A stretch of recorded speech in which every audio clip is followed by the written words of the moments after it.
Finally, after evenly morphine 11 months, I can finally learn Afghanistan.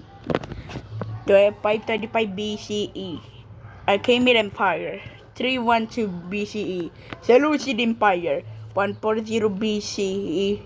Oh wait, the fun fact is this is the most dangerous country ating Kushan Empire. 224 Tanzanian Empire. 4110.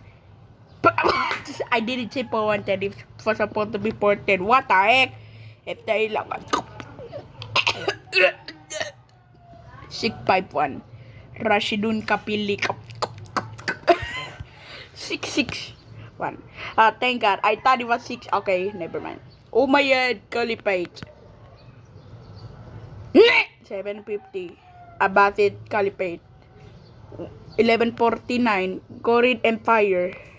1256 Achaemenid. Why does this look like McDonald? 1370 Timurid Empire. It's Micronesia. Okay, 4068 is the same name but only different flags. 1536 Mughal Empire. 1709. Oh no, I'm not saying the swear word again. I promise I did not have any N-word passes. Honda Dynasty.